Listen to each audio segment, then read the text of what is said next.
Production and distribution of City Club forums on IdeaStream Public Media are made possible by PNC and the United Black Fund of Greater Cleveland Incorporated.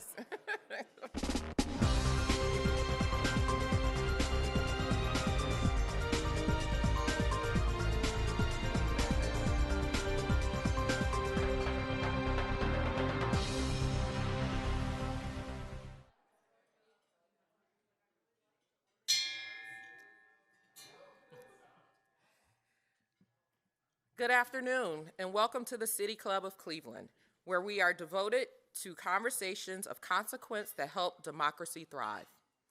I'm Ayanna Blue Donald, Vice President of the Ohio Market at Enterprise Community Partners, a national housing nonprofit whose mission is to make home and community places of pride, power, and belonging.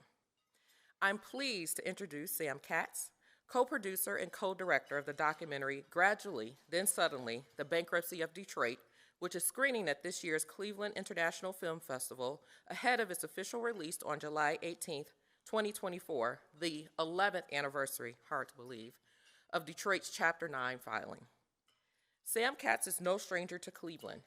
During his long career in municipal and project finance, Sam served as financial advisor to the Gateway Development Corporation of the City of Cleveland in Cuyahoga County and arranged the financing for what became known as Jacobs Field. Later, while serving as chair of the Fiscal Oversight Authority monitoring Philadelphia's finances, Sam started to pay attention to the tribulations of Detroit. He thought an important story was unfolding that needed to be documented through film. For 6 years, Sam and his colleagues worked on that film, which, while still in production, won the 2021 Library of Congress and Ken Burns Prize for Film. Gradually, Then Suddenly is the story of Detroit's monumental climb out of bankruptcy and toward a new era. When Sam approached my colleague, Melinda Clemens, who heads up Enterprise's office in Detroit, about sponsoring a showing here in Cleveland, it was an obvious choice for us. The film holds lessons that all American cities can learn from about fiscal responsibility, democracy, and the public, private, and philanthropic sectors, what roles they can actually play in the life of a city. Today's conversation with Sam will raise many important questions and ideas for the folks in this room, and I'm excited to get this dialogue going in this intimate group. If you have a question for our speaker, you can text it to 330-541-5794. That's 330-541-5794.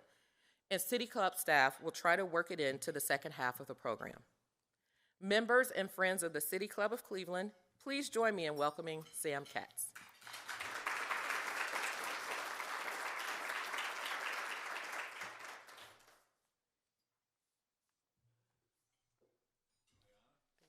Welcome. It's the first time I've ever been at an event where you were asked to turn your cell phone on. Thank you, Ayanna, and thank you to all of you for being here today. And to the City Club for this invitation and to be in such a prestigious place with such a prestigious organization. I also want to just say how thrilled I have been with and excited about being part of the Cleveland International Film Festival, the operations and courtesy and hospitality of which have just been outstanding. A bit of personal bio. First of all, I grew up in Philadelphia. I live in Philadelphia. I'm a Philly guy. That usually generates booze. Certainly does in Philadelphia. For 35 years, I spent my career in municipal finance, project finance, and then venture capital finance, during which I made 4 races for public office and acquired a perfect record, 0 for 4.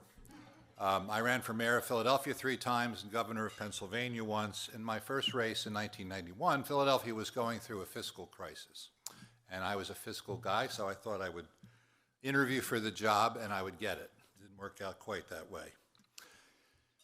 In 2007, I decided to completely abandon politics and the pursuit of wealth in favor of something I knew absolutely nothing about, actually 2 things, filmmaking and history. I had seen documentaries about the histories of New York and Chicago, Las Vegas, New Orleans, Milwaukee, and went looking for the doc on Philadelphia's history, and there was none. So that was what I decided to prosecute. In 2010, the governor of Pennsylvania asked me to serve as chairman of the Fiscal Oversight Board that had been set up back in 1991 when I first ran for mayor. And almost immediately, I was seeing articles from the staff about trouble in Detroit. And I just really thought, because of the size of the unfunded pension liability, which Philadelphia was then confronting, something north of $5.5 billion, just to understand a pension liability question, if you know how much money you're going to have to spend over 20 or 30 years to pay a retiree, and you discount that to present value, meaning what do you need today to earn at X in order to pay that, and then you look at how much money you have in the bank, and the difference between those two numbers is the pension liability, the unfunded pension liability. And I thought we were on a pathway to bankruptcy. And then suddenly Detroit filed for bankruptcy in July 18th of 2013. And I was curious, what is this going to look like? A year later, I got to understand that Detroit owned the Detroit Institute of Arts, its major art museum. I'm not just talking about the land or the building. I'm talking about the Bruegel and the Van Gogh and many, many other pieces of art, the value of which was extraordinary and which had been paid for with municipal resources back in the day, and that was even before back in the day, when the Detroit automobile industry was in its nascent but booming stages. Think $5 a day in Henry Ford. When I found out about the art museum, I decided this is going to be a great story. This has all the elements of class warfare, racism, suburbanization, the decline of the relationship between cities and their state capitals, and what a great story for a public finance guy to tell as a documentary film. I saw some challenges. I'm not from Detroit. I never did business in Detroit. I knew no one in Detroit. So that never stopped me from anything, unfortunately. I used to say when I started filmmaking that I really didn't know anything about what I was doing. And Connie, my wife, would say, and how was that different from politics? So I thought the first thing I needed to do was to earn the trust of the people who had been involved in the prosecution of the bankruptcy, the lawyers, the judges, the elected officials, the labor leaders, the pension fund leaders, the people who were retirees. And I spent 18 months getting to know the community and the people. The second big challenge is always finding the money. I work with lots of filmmakers today who want my advice, and I always have two questions. Who wants to watch it, and who wants to pay for it? I knew that the people in Detroit would want to watch it. I made a leap of faith that because of the importance of cities in the daily lives of Americans who live in cities and around cities, there would be an audience beyond simply the Detroit community. And the process was very interesting, both earning the trust as well as finding the money.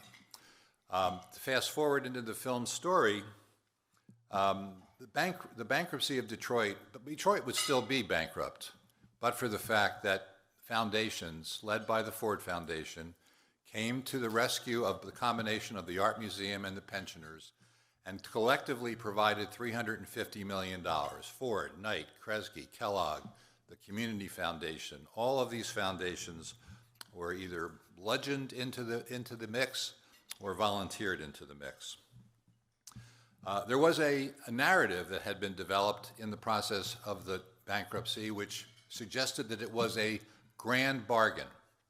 And the words grand bargain took on a meaning in the Detroit bankruptcy that this was really a fabulous thing that had happened, not that the bankruptcy was, but the outcome, the exit from the bankruptcy, bringing in the foundations, moving the art museum out from under municipal ownership into a 501c3 status.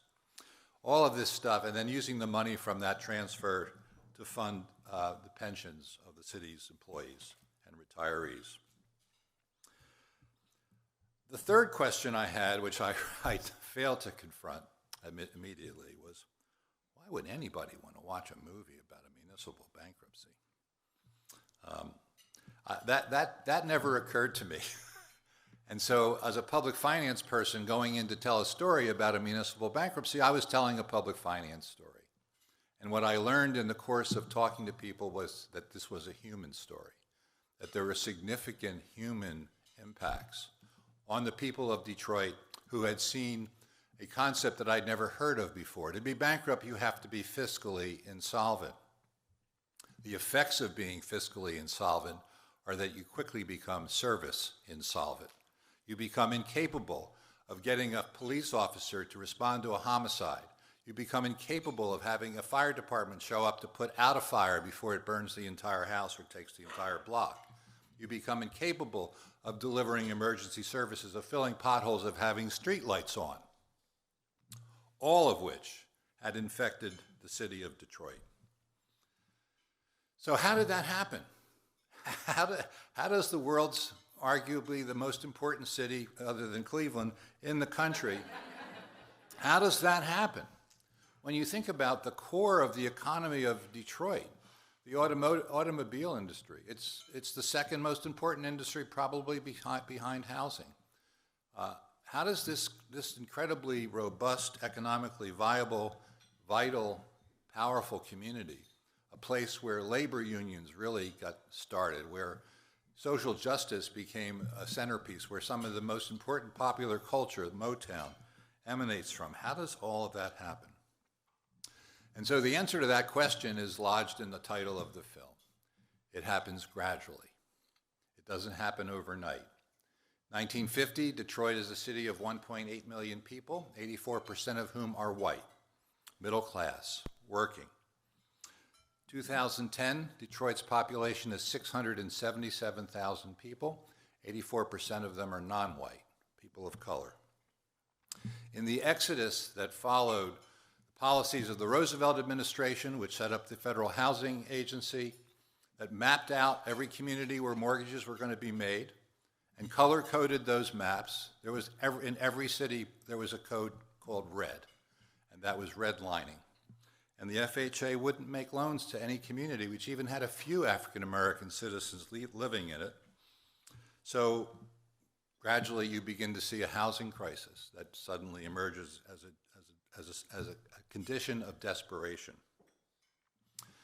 You have a situation in which the GI Bill provides people with access to low-interest mortgages following World War II, but it also provides a ton of money through the Interstate Highway Act and other acts to build highways that enable people to leave their cities and go to suburban communities where they've gotten financing from the FHA. So in Detroit, what this created was a mass exodus of white people to suburban communities who didn't just not want to be in the city, they locked the door. There was no sign of anything resembling regionalism in Detroit. The best sign of regionalism is a regional transit system, and the automobile companies made sure there was not such a regional transit system, so you'd have to buy a car from them. So this gradual decline of the city, which probably started robustly after World War II, was exacerbated by the decline of the auto industry. In the film, which I hope some of you will see, I hope all of you will see, one of the commentators notes that there was a corporate oligopoly in the form of the big three manufacturers and a labor monopoly. And to quote him, he says, they were too busy fighting each other to notice that there were a few Toyotas coming down the road. So you can see that the automobile industry, which leaves Detroit, where there is vertical production, to get to more horizontal production with more land in the suburbs, without a transit system, making it very difficult for residents of the city of Detroit to get to the jobs that were in the suburbs, more gradually. So when Detroit's financial conditions started to deteriorate because the economic base was declining, the The percentage of the population impoverished and in need of city services was increasing. The state was more and more alienated from the city, or the city from the state. Very Democrat, very progressive, in a state that was more middle of the road to conservative. There was revenue sharing, which helped prop up the economies of the budgets of cities around Michigan. Revenue sharing went away in 2008-9 during the crisis because Michigan, too, was suffering from the fiscal effects of the housing crisis. And in 2003, Wall Street sells to Detroit this great idea. We're going to sell $1.44 billion of pension bonds. We're going to put the money in the pension system, close the gap, and you'll pay debt service on that for 30 years. $800 million of that $1.4 billion of debt was done as floating rate debt, adjustable rate debt, floats. Those of you who have floating rate debt on your books, bad. In order to mitigate the risk of that float, the city entered into a series of what are called interest rate swaps. Now, this is an interesting part of the story. This is where the public finance guy conflicts with the filmmaker. I want to explain in the film what a swap is. I have to admit I personally don't understand what it is, but I want you to understand it. And when I did that, and I did that on a number of subjects that were also complicated, the film was 3 hours and 15 minutes. And I sent the film to a woman who had been involved with the movie Enron, The Smartest Guys in the Room, which was an Academy Award nominated. It was very exciting to talk to somebody who'd been nominated to an Academy Award. And she said, look, I looked at your film. It's got some good stuff in it. It's way too long, and you're trying to explain things. I said, yeah, how do you hear about this stuff and not have them explained? She said, don't worry about explaining them. Just make sure people know they're bad. And I went back and watched Enron, Smartest Guys in the Room, which I hadn't watched in 10 years. And the story of how Enron took over the deregulated electricity market in California and then maneuvered and managed to control both the flow of electricity and its price for their own advantage seemed so complicated, and I'm a finance guy. I didn't understand it, but I knew it was bad. So that was a very important lesson. When you enter into a swap agreement, I see the eyes glazing over. Don't worry, this is going to be very brief. When you enter into a swap agreement with a counterparty, if certain things happen, that agreement can be terminated. One of those things is a downgrade in your bond rating. Another thing would be the appointment of a receiver, an emergency manager, which is what happened in Detroit. And there were several other conditions. And you would then calculate what the present value of what would be owed by the party who was being terminated, i.e. the city of Detroit. That number came out to $350 million. For 3 years prior to the bankruptcy, in order to smooth out the arrangements of the swap, the city of Detroit paid UBS and Bank of America $50 million a year for 3 straight years. And then upon the appointment of the emergency manager and the downgrade of the city's bonds, the termination clause of the swap agreement was empowered, and now the city owed $350 million. Gradually, and then suddenly. And the suddenly was insolvency. The city had no money to pay $350 million. The city didn't have money to pay debt service. The city didn't have money to keep 40% of the streetlights on. It couldn't rehab vehicles. So there was an enormous backlog of emergency vehicles sitting in shops to be fixed. Fiscal insolvency, service insolvency, the gradual decline, an event that suddenly triggered bankruptcy. So, the next component of the story I mentioned earlier is the emergence of the Detroit Institute of Arts. There are 5 museums in America that are the class of the encyclopedic museums. One of them is here. One of them is in Philadelphia. One of them is in New York. One of them is in Detroit. And I think the third is in LA, but I'm not sure. These are the museums that have everything. They're mini versions of the Louvre. This museum is a spectacular museum, and while it has many, many great things in it, it also has the Diego Rivera murals, which were painted by Diego Rivera at the behest of Edsel Ford during the fear of communist era of our country. And Diego Rivera was a communist, and there was a lot of pressure on Edsel to take these murals down back in the period I think they were done in the 40s or 50s. And the union stood up and said, no, you're not touching these murals, because the murals were about the people of Detroit who worked on the factory lines of the automotive industry. Okay, so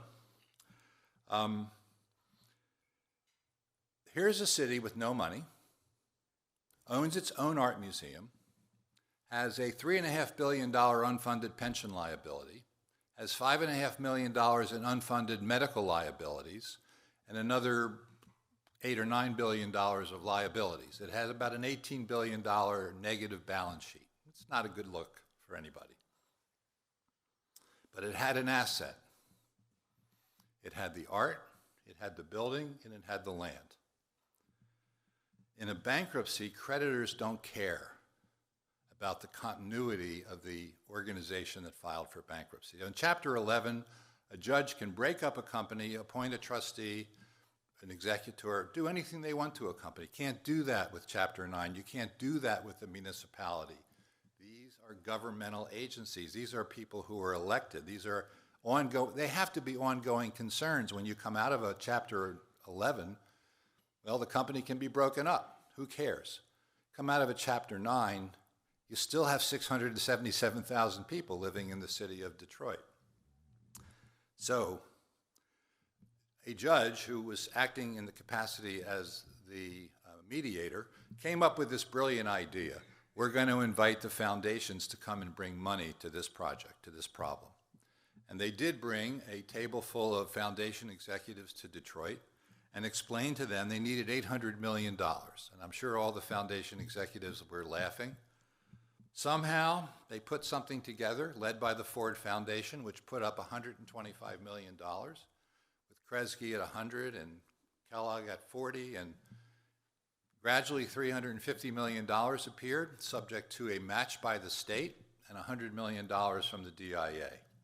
And suddenly you have a corpus of the cash in the estate of the bankruptcy of about $816 million. And now there is a path to exit. So, how much time have I consumed? Oh, not doing bad. I've been known to talk for hours, including to empty rooms. I should tell you, the very first time I ran for mayor of Philadelphia, really close friends of mine who were not politically astute said they were going to host a luncheon for me at their house. And when we got there, there were 85 folding chairs and 85 sandwiches.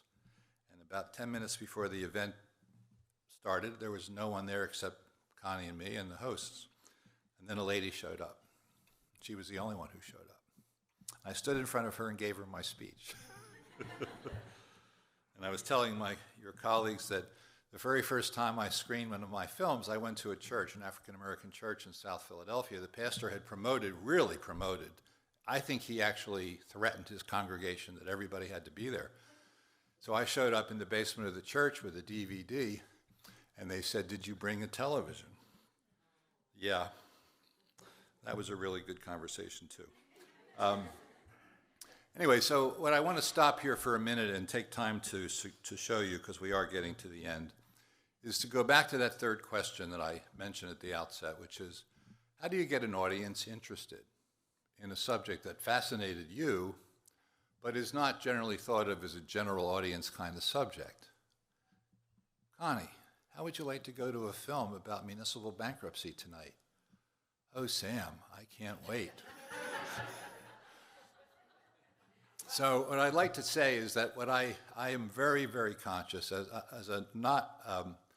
I'm not a a mission-driven filmmaker. There are many filmmakers I know have great passion about something. I have passion about the city of Philadelphia, about its history, but all I want to do when I make a film is make it great. I try to make it great. That's, to me, is most important. That's the only thing that matters. What is a metric that determines whether you made it great is really, how did the audience react to it? And how are they going to watch this? How are they going to think that they could even grasp this? So I came up with this idea that I would make the opening segment of the film feel like a whodunit, almost like a murder thing. So we're going to dim the lights, and then I'm going to take a poll. Did we succeed at making you want to watch this?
Buses will no longer be running around the clock. We're told service will be cut citywide.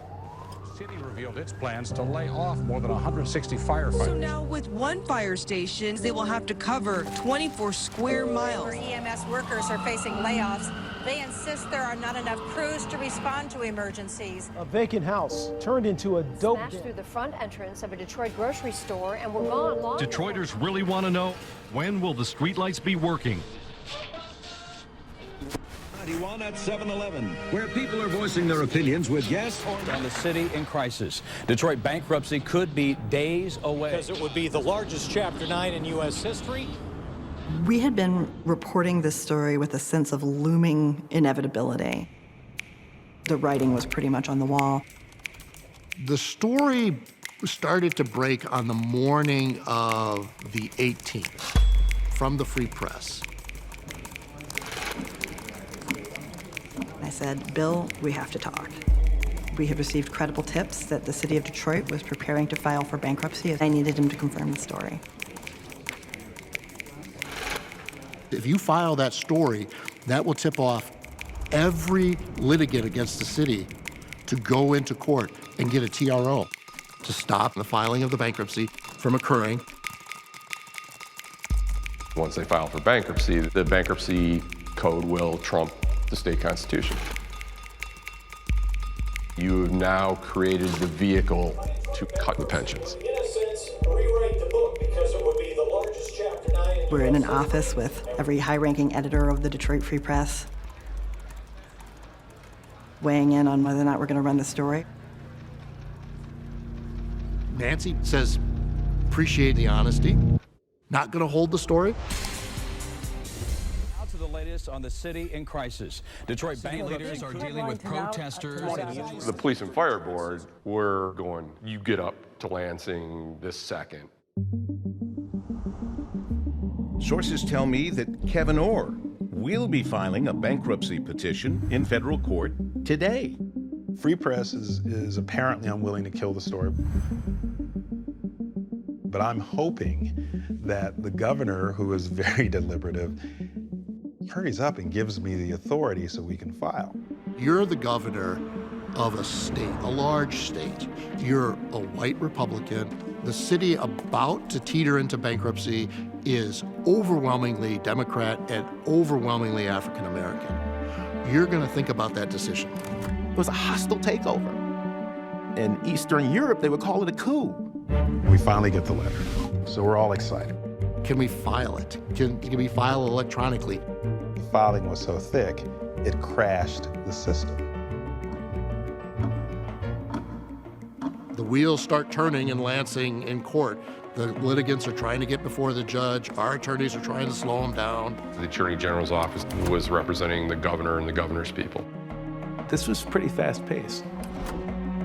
I was on the phone with the Assistant Attorney General. You have to get to the courthouse. We had gotten wind that pension fund of the city was going to try to stop the governor from authorizing the bankruptcy. I packed up the computer and raced over to the courthouse. The plaintiffs brought before me a complaint that pensions were going to go into bankruptcy. This was so enormous. I just thought this was another attack on our Constitution, and I wasn't going to stand for it. We got a hearing that's going to take place at any moment. When the judge walks in and brings the gavel down, it's over. We're not going to be able to get it done. But I needed to hear the other side to say why there wasn't a violation of the law and the Constitution. The Attorney General needs 15 more minutes. We refile immediately so that we can get in just before the hearing. Said he was walking, said he would be late. The Assistant Attorney General walked over to the courthouse, and he indicated he walked over as fast as he could. Because we are all trained in the legal profession for civility. Let's be courteous. I was sitting there on my laptop watching the federal bankruptcy website, refreshing this thing every few minutes. There's rumblings in the back of the courtroom.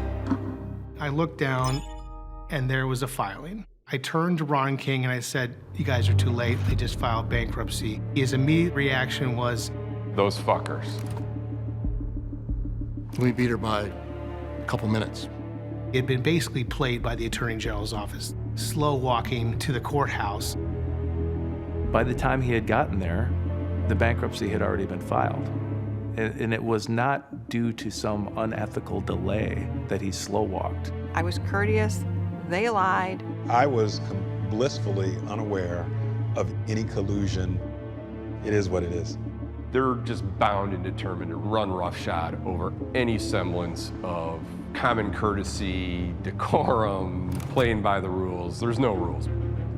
This is it. This is the city's chance to either reset the scales or the city's moving further down this spiral to obsolescence.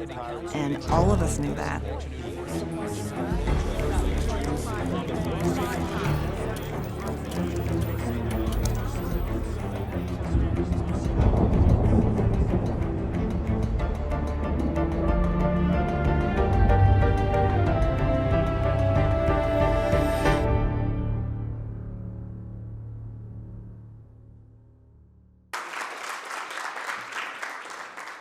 Just think how much money I could have saved if I had just made this a 6-minute film. Well, I take that applause as we succeeded, that you want to watch the rest of the movie. And that is when you are audience-centric and you're thinking about filmmaking, you can be true to yourself, but you really do have to think very hard about what's it going to take, especially if you're dealing with a complex matter. What's it going to take to get people involved? So this we worked on for a long time. I can only tell you the first time that little girl was out on the street and we were filming her, I was shaking my head. It was an expensive day. We had a lot of crew, and I had no idea how we were going to use her. I didn't think we could use her. And she turned out to be the iconic symbol of the people of Detroit throughout the entire film. We would see her 2 or 3 more times. At the very end of the film, I don't want to spoil it for you, but she goes back to the bus stop, and we hear a bus coming. Unfortunately, we did not film a bus coming.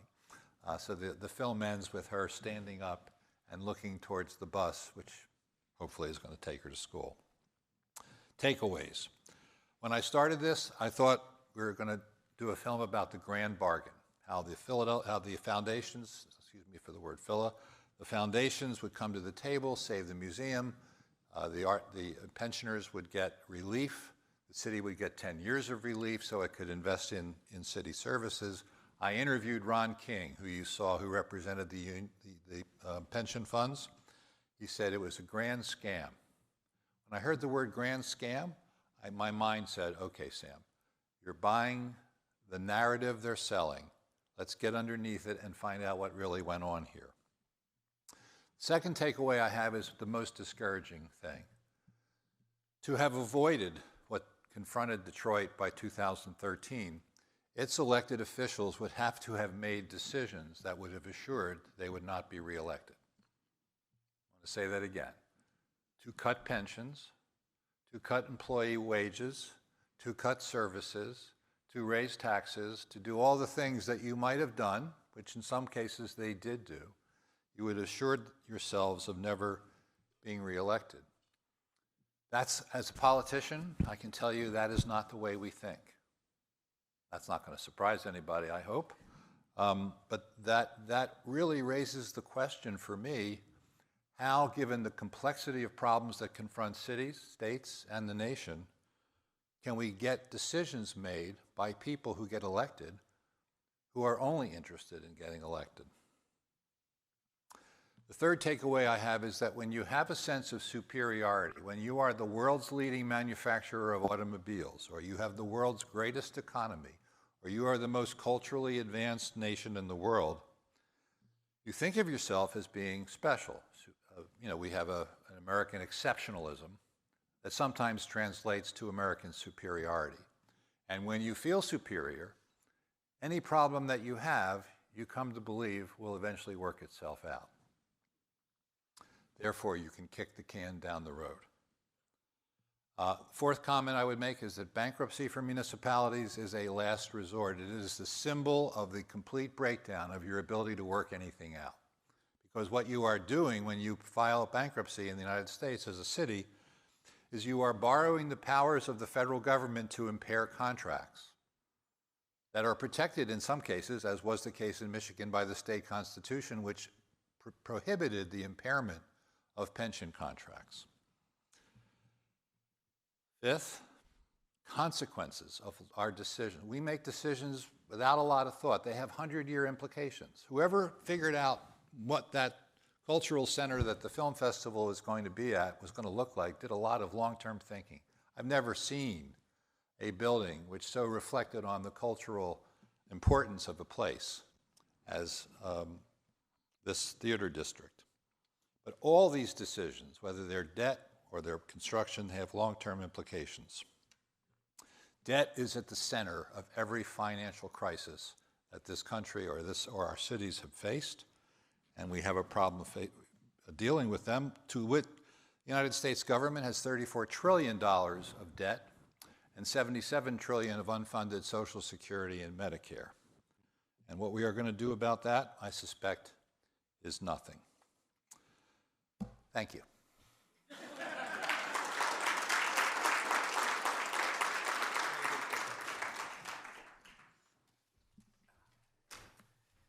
Thank you so much, Sam Katz. We're about to begin the audience Q&A, and for our live stream audience, or those just joining, I'm Dan Moulthrop, Chief Executive here at the City Club.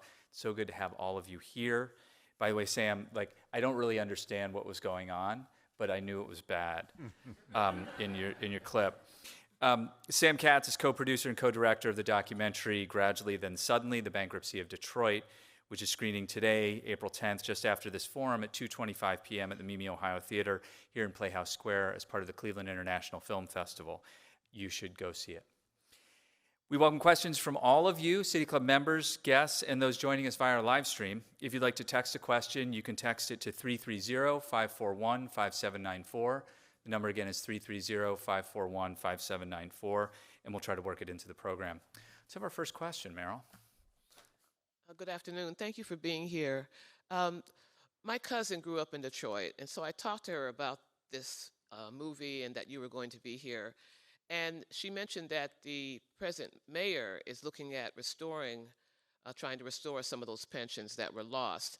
So my question is, when you do a movie like this, do you follow up and see what's happening, or do you kind of make the movie and say, okay, I'm done with it, let me move on? Great question. First of all, I've never made a movie like this. This is the only movie like this I've ever made, because most of the movies I make are about history, and so everything I need to know already happened. I think when I went into this, I was intent on showing people that how this bankruptcy and the outcome of it made for a better future for Detroit. I was sort of thinking that was important. As I learned more about the present of Detroit, I was a little less sanguine about the future of Detroit.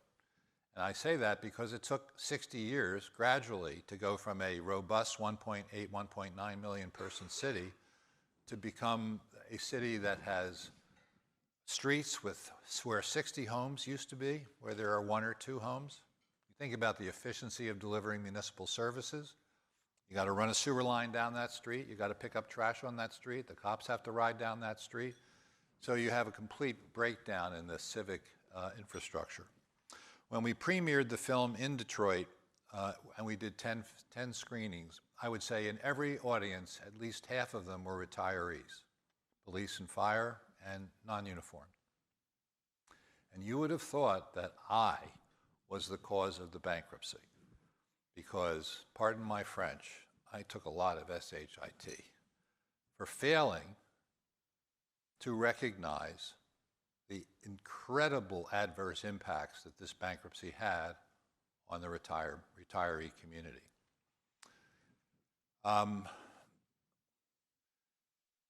I decided that we were going to end the bankruptcy the day the judge gave the power to run the city back to the city. That was going to be the end of the film. Because at that point, you're now in a debate about whether it worked or not. And you're in the debate 4 years after the bankruptcy was over. And I've learned enough about history to know that history doesn't germinate in 4 years. Come back and see me in 40 years, when you can look back to 2013, 2014 and say, what did this mean? But I think the grief that we felt and the anger that we felt from people who were adversely affected by it stuck with me. And if I could do this all over again, I would probably produce a short, not another film, but a short, and maybe I will, in which the consequences of the bankruptcy, good and bad. I mean, there's a lot of things that were going good for Detroit. You know, everybody talks about the downtown and the midtown and all that stuff, and that you can't deny it. You know, like I see new buildings going up in downtown Cleveland. There's a couple new buildings going up in downtown Detroit. There weren't any for many years. So I don't think we did what your cousin would have liked to have seen, but we didn't do it consciously. Yes, ma'am. Hi, I'm going to read one of the text questions that we've received. What are your thoughts about suburban apathy to Detroit during the gradual phase, but then sudden jump to help only when suburban families were impacted with the threat of Detroit's museum? What role should suburbs have in supporting the urban core? Everybody heard the question? All right, so, you know, having opinions about things, even if you think you know a lot about it, is always dangerous, especially when you're supposed to be objective. Having gone into dozens of cities over the course of my municipal finance career, I went to this project the same way I did that, including Cleveland, by the way. When I came to Cleveland as the financial advisor to the Gateway Economic Development Corporation, I met with Cleveland leaders, community, media. I saturated myself in the city of Cleveland so that I'd understand something about the place, and I did the same thing in Detroit. What I saw in Detroit I had not seen anywhere, which was the extent of racism. I was stunned by the demographic change that occurred over 60 years, by the political isolation that had left Detroit, which once had 25 members in the state legislature with 15. It had the mass incarceration that had occurred in Detroit resulted in people who were found guilty of crimes being located in state prisons around the state and therefore being counted in the demography and electoral count in those counties. I saw a very successful systematic stripping post-Whitney Young of black power in Detroit. How intentional, you know, nothing happens without intention. So that struck me as a really dangerous problem, really dangerous condition, and also a very serious concern for a filmmaker. Because I want people to understand what the implications of this are, but I am not saying, and I did not infer today, that what we learned in Detroit is applicable to Cleveland. I don't think it is. In fact, I would say that unless you own an art museum as a city, nothing that happened in Detroit is applicable. But the extent of the racial isolation of the people of Detroit was stunning, and it continues to be stunning. And in the absence of a truly system of justice, a system of equal opportunity, a recognition of the long-term impacts of continuing to allow, to use these words, but systemic racism, but I don't have a better phrase, I think speaks to Detroit's probable limited future. I think unless and until you have a whole generation of young African Americans, particularly young people of color, who have, I have a very close friend who once said to me, Sam, everything you do, you start out believing you're going to be successful because you've been raised to believe you're going to be successful. And nothing that I do ever starts out with the notion that I'm going to be successful because I know I had no experience with success. You extrapolate that across the thousands of kids who live in cities today, and no matter what kind of self-help programs or efforts that are out there to make kids independent and smarter and all that, that underlying absence of expectation is devastating. And it's pretty apparent in all cities, Philadelphia included. Yes, ma'am. You kind of answered my question, so I'm going to rephrase my question. I'll make up a new answer to the next question. Well, I think there's parallels with other cities. So population loss, FHA redlining, transportation system, which was inadequate, and then the swap thing. Out of all of those things, what was, and certainly systemic racism is the foundation, but what was the tipping point? And second question is, if they did have a TRO, would that have made a difference? Let me do that one first. Okay. The underlying question that was often asked about all of this is that when the state took over the city of Detroit, it took over its mayoral and city council powers. It disempowered the mayor and city council. And that led to a belief that this had suspended or eliminated democracy. When in fact, the people who had decided to do that were elected by the same people who sent their representatives to Lansing. So there is a democratic state that had suspended the power of a democratic city. I say small d democratic. The problem is that the Constitution of the United States only recognizes one other form of sovereign government, and that is states. There's no reference in the Constitution to cities. Cities and counties and townships and boroughs and municipalities exist at the behest of states. So this is a two-edged sword. The state takes over the city that it gave authority to create and home rule because it wasn't ruling itself in the mind of the state properly, and then took over and used the federal bankruptcy code to impair contracts. On the other side of this question is the whole matter of how do you govern a place that has become ungovernable? And there are places like Detroit that had become ungovernable. So for them, the tipping point was the termination fee. This was not something that the creditors in bankruptcies, and one of the other things I should mention is that the lead bankruptcy attorney in this case was Jones Day from Cleveland. And the crowd from Cleveland and all of the other infrastructure of debt restructuring and bankruptcy are part of a corporate culture, and they're vultures. They come into a bankruptcy situation and they immediately start to think about how do you tear the pieces apart so you can sell this asset and recapitalize that asset and get rid of this management and put this management in. And that mindset was what was brought to Detroit. The same fellows and ladies who worked through the bankruptcy of Chrysler and General Motors were now back at the table ready to savage Detroit. And they wanted to sell art. They were thrilled with the idea of selling art. It was really Kevin Orr who came to the realization that that was politically crazy. The suburbs wanted the art. The suburbs had passed a tax to fund the art museum. And it was a very suburban-dominated board and philanthropic community that kept the Detroit Institute of Arts thriving.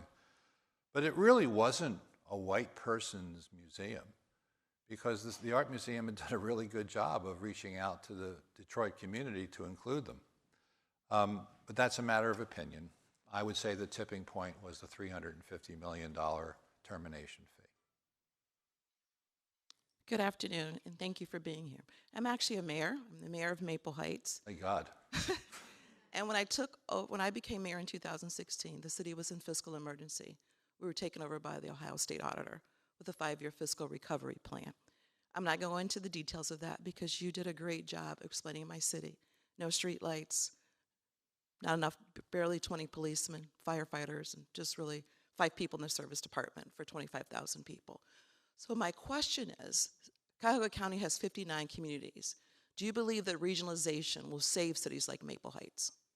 Thank you. Well, obviously, I don't know the details, and thank you for the question.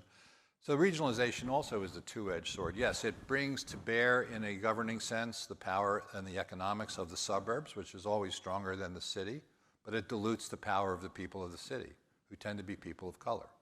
So if you think about, well, you have a regional authority. We have one in Philadelphia called the Southeastern Pennsylvania Transportation Authority, in which all 5 counties each have 2 board members. Philadelphia has 1.6 million people. There's another 4 million people or so in the other 4 counties.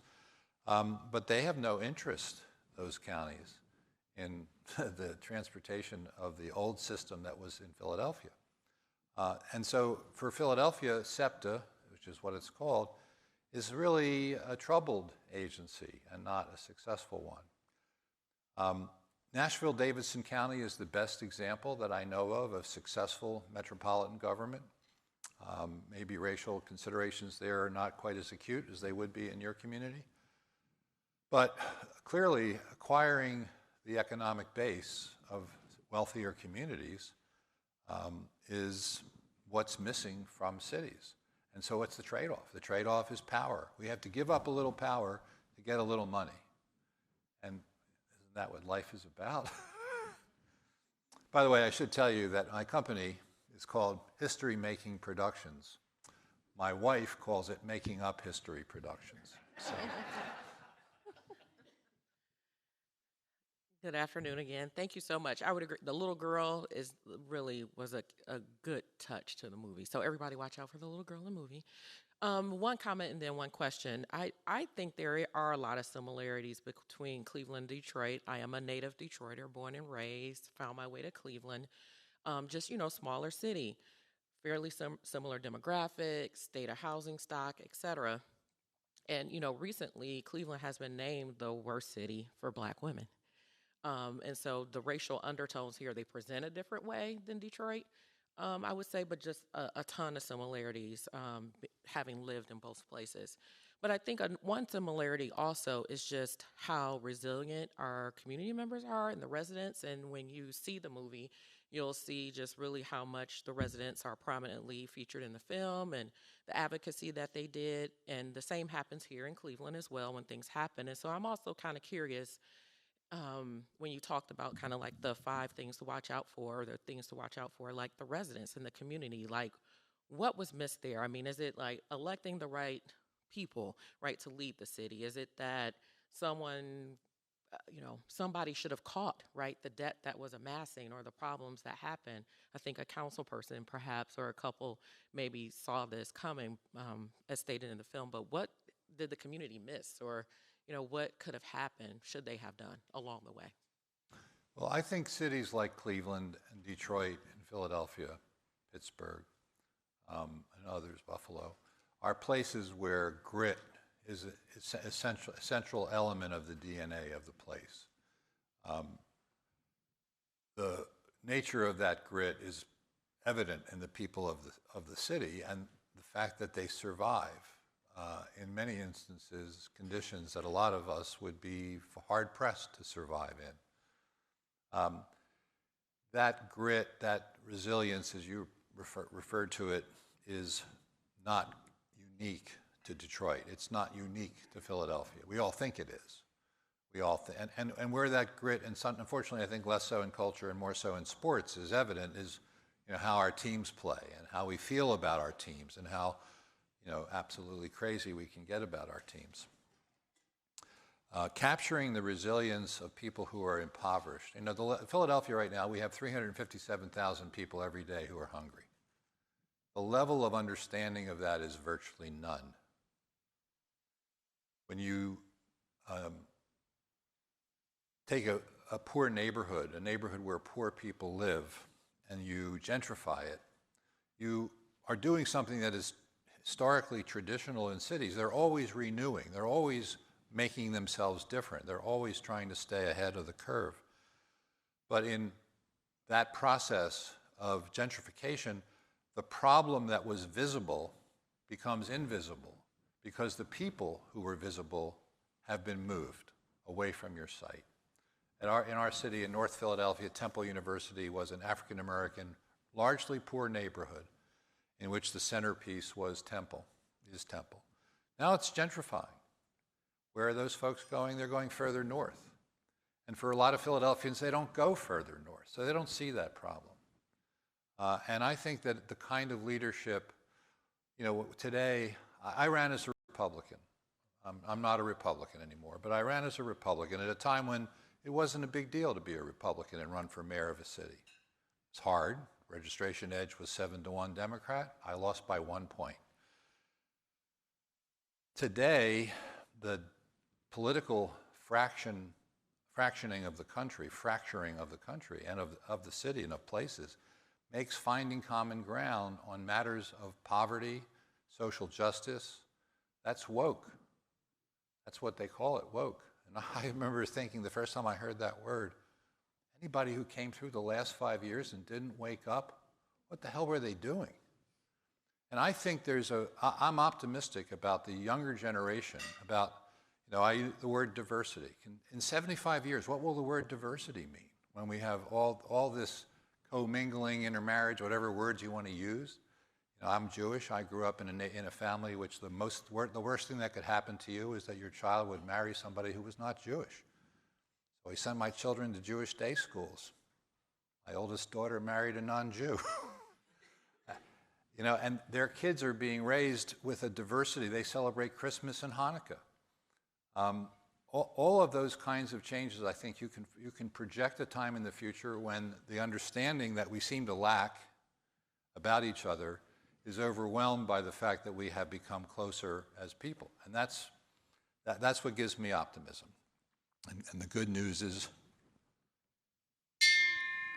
I'm done.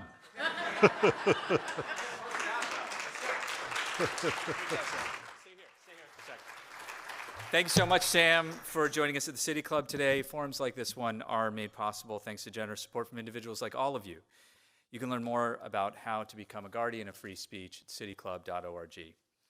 Our deep gratitude to Enterprise and the Cleveland International Film Festival for your partnership today, especially to Hazel Remish, who brought this film to our attention in the first place.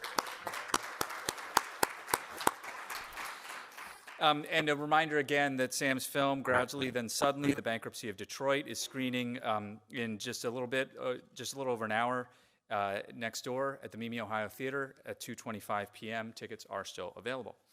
Up next at the City Club on Friday, the Cleveland Foundation's African American Philanthropy Committee's Biennial Summit will join us. Jeff Johnson, Managing Director at Actum LLC, will lead a conversation with bank executives and entrepreneurs about philanthropy's role in economic stability and wealth building in the Black community. You can learn more about all of our upcoming forums at cityclub.org, and that brings us now officially to the end of our forum today. Thank you, members and friends of the City Club. Sam Katz, please ring the gong to adjourn our forum formally. A premature ringing. It was premature, yes. Thank you. Great job. Thank you.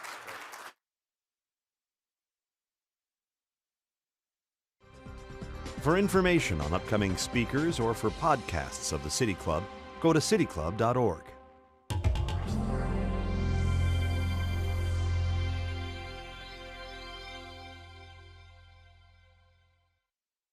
Production and distribution of City Club forums on IdeaStream Public Media are made possible by PNC and the United Black Fund of Greater Cleveland, Incorporated.